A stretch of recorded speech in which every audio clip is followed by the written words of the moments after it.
Hi friends, అందరూ ఎలా ఉన్నారు? ఈరోజు మన రెసిపీ వచ్చేసి పన్నీర్ కీమా కర్రీ. ఫస్ట్ అయితే మనం ప్యాన్ పెట్టుకొని ఆయిల్ వేసుకొని పోపులన్నీ వేసుకొని అండ్ ఆనియన్స్ సన్నగా కట్ చేసుకొని వేసుకొని ఆనియన్ అండ్ పచ్చిమిర్చి కరివేపాకు అన్నీ వేసుకొని ఆనియన్ మంచిగా ఫ్రై అవ్వాలి. అండ్ నేను ముందుగానే వేసేసాను ఎందుకంటే ప్యాన్ కాలిపోతూ ఉంది, ఫస్టే నేను పెట్టేశాను కాబట్టి.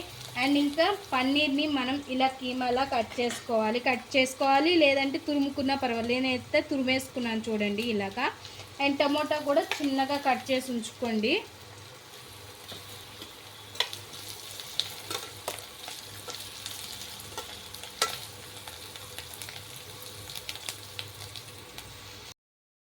ఆనియన్ మంచిగా ఫ్రై అయిపోయింది కదా, ఇప్పుడు టమోటా వేసేసుకోవాలి. టమోటా కూడా మంచిగా మెత్తగా ఉడికిపోవాలి.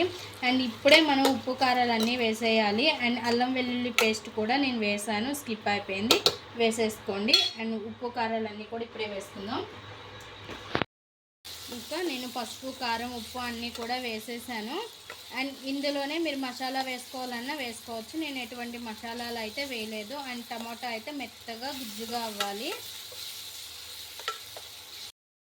టమోటా మనకి మంచిగా మెత్తగా అయిపోయింది కదా, ఇప్పుడు మనం పన్నీర్ తొక్కు అనేది వేసేసుకోవాలి.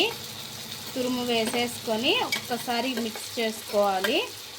అండ్ చాలా చాలా బాగుంటుంది. అండ్ చపాతీలోకి, పుల్కాలోకి, రోటీలోకి అయితే చాలా బాగుంటుంది. అండ్ అన్నంతో అయితే మాత్రం తినకూడదు అనుకోకండి, అన్నంతో కూడా చాలా బాగుంటుంది, రైస్తో కూడా.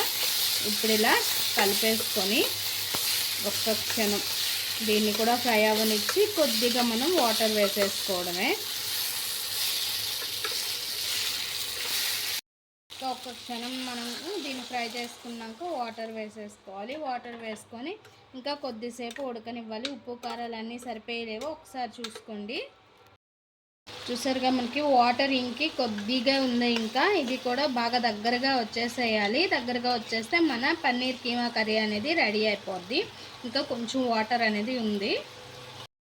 మన పన్నీర్ కీమా కర్రీ రెడీ అయిపోయింది. అండ్ కొత్తిమీర ఉంటే లాస్ట్లో వేసేసుకోండి, సరిపోద్ది. ఇంకా చపాతీలోకి, రోటీలోకి అండ్ పుల్కాలోకి, రైస్లోకి ఎందులోకైనా చాలా చాలా బాగుంటుంది. ఒకసారి ట్రై చేయండి. ట్రై చేసి ఎలా వచ్చిందో మా కామెంట్ బాక్స్లో కామెంట్ చేయండి. Please friends, subscribe.